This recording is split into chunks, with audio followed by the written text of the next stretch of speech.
ప్రభుత్వాన్ని ఇలా అభివృద్ధి పదం నడుపుతుంది. ఇలా తలసరి ఆదాయాన్ని పెంచడంలో రేవంత్ రెడ్డి మిగతా రాష్ట్రాలకు ఆదర్శంగా నిలిచారు. 4,30,000 రూపాయల తలసరి ఆదాయాన్ని పెంచింది. 2047 కల్లా అది 24 లక్షల రూపాయల తలసరి ఆదాయం చేసే దిశగా రేవంత్ రెడ్డి ప్రభుత్వం పయనిస్తుంది. కాబట్టి ప్రజలందరూ కూడా గమనిస్తారు. 1వ తారీఖే జీతాలు ఇస్తున్నాం, ఎక్కడ కూడా లేదు. మాట్లాడితే వీళ్ళు అది కాంగ్రెస్ సంక్షేమ పథకాలు ఏం అమలు చేస్తుంది, గ్యారంటీలు ఏమి అన్ని సక్రమంగా ప్రజలకు అందుతున్నాయి. ఇందిరమ్మ ఇళ్ళు, సన్న బియ్యం ఇలా 3,10,00,000 రేషన్ కార్డులు, సన్న బియ్యం ఇలా తెల్ల రేషన్ కార్డులు ఇచ్చినాం. ఇలా జూబ్లీ హిల్స్, బంజారా హిల్స్లో బడాబాబులు, శ్రీమంతులు ఏ సన్న బియ్యం అన్నం తింటున్నారో ఇలా సామాన్యులు, మధ్యతరగతి పేద ప్రజలు కూడా అదే అన్నం తింటూ ముద్దకి రేవంత్ రెడ్డి దేవుడని తలుచుకుంటూ ఇలా పురపాలికల్లో రేవంత్ రెడ్డికి ఓట్లేసి దీవించారు.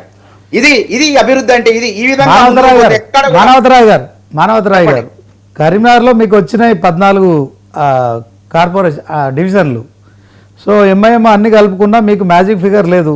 బీఆర్ఎస్ తోని కలిసి మేయర్ పీఠాన్ని దక్కించుకోబోతున్నారా? అక్కడ ఏం జరగబోతుంది? ఎక్స్-అఫీషియో ఓట్లు కలుపుకొని ఒకటే జరుగుతున్నాయి. మేము వ్యూహాత్మకంగా పోతున్నాం, చూద్దాం మధ్యాహ్నానికి ఏమైతుందో.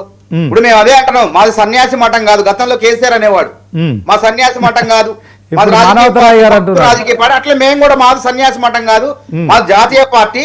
కాబట్టి మాకున్నటువంటి వ్యూహాత్మకంగా వాళ్ళ ఎత్తులను పై ఎత్తులను చిత్తు చేసే విధంగా మేము కూడా వ్యూహాత్మకంగా ముందుకు పోతున్నాం. కాబట్టి మధ్యాహ్నం తర్వాత మేయర్ ఎవరైతారు, తర్వాత డిప్యూటీ మేయర్ ఎవరైతారు, మున్సిపల్ చైర్మన్ ఎవరైతారు, ఇవన్నీ కూడా తెలుసుకుందాం. తొందర ఎందుకు, ఇంకా తినబోతులు చడగడం ఎందుకు? రైట్. మానవతరా, ఇంకొక క్వశ్చన్ మీకు. పార్టీ ఫిరాయించి బీఆర్ఎస్ నుంచి కాంగ్రెస్ కండవ కప్పుకున్న ఎమ్మెల్యేల విషయంలో స్పీకరు మరి ఒక 8 మంది విషయంలో క్లీన్ చిట్ ఇచ్చారు. సో వాళ్ళంతా కూడా మరి మొన్న మున్సిపాలిటీలో కూడా కాంగ్రెస్ అభ్యర్థులను గెలిపించాలని చేసిన ప్రచారం కావచ్చు. సో ఇదంతా నిజాయితీ గెలుపు కాదు మీరంతా అని చెప్పి కూడా బీఆర్ఎస్ ఆరోపిస్తుంది కదా, దీనికి ఏం చెప్తారు?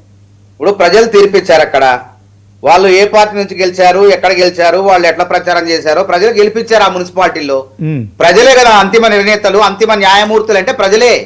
ప్రజల తీర్పును మనం గౌరవించాలి. పార్టీలైనా ఏ అయినా సరే న్యాయస్థానం, మెజారిటీ ఇస్ లా అంటారు చట్టంలో. కాబట్టి అత్యధికమైన ప్రజలు ఆ మున్సిపాలిటీలో వాళ్ళ మాట ఎవరికి చెప్తే వాళ్ళకి ఓట్లు వేశారు. మరి ఏదైనా తేడాలు ఉంటే మళ్ళీ పోయి స్పీకర్ ఫిర్యాదు చేయొచ్చు. మళ్ళీ సుప్రీంకోర్టుకు పోయారు కదా ఆల్రెడీ. సుప్రీంకోర్టు బొమ్మని ఏమన్నా వాళ్ళకి ఆధారాలు ఉంటే, వాళ్ళు ప్రచారం చేసినట్టు, వాళ్ళు ఏదైనా చేసినట్లుంటే మేము కాదంటే చట్ట ప్రకారం వెళ్ళమంటున్నాం. కాబట్టి స్పీకర్కి 2 ఎమ్మెల్యేల విషయంలో స్పీకర్ గారి నిర్ణయం ఉన్నది. వారు ఏ నిర్ణయం తీసుకుంటే ఆ నిర్ణయాన్ని మేము కట్టుబడి ఉంటాం.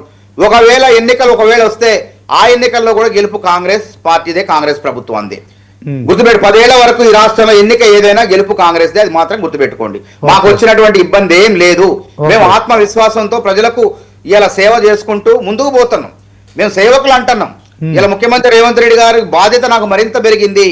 కాబట్టి ఈ రాష్ట్రాన్ని మరింత అభివృద్ధి చేసే దిశలో అందరికీ సేవ చేసే కార్యక్రమంలో నేను ముందుంటా అని చెప్పడం జరిగింది. ఆయన కూడా నేనే రాజు నేనే మంత్రి అంటే ఈ మున్సిపాలిటీల్లో గెలిపించడంలో నేనే ముందున్నా అని చెప్పడం తప్ప దాంట్లో ఇంకో ఉద్దేశం కాదు అని చెప్పి ముఖ్యమంత్రి గారు వివరణ కూడా ఇవ్వటం జరిగింది. ఆయన ప్రజలు కోరుకుంటున్నారు రేవంత్ రెడ్డి గారి పరిపాలనలో ఇంకా ఉంటే ఈ రాష్ట్రం అభివృద్ధి చెందుతుంది. పేదవాడికి నోటికాడ సన్నబియ్యం అందుతాయి.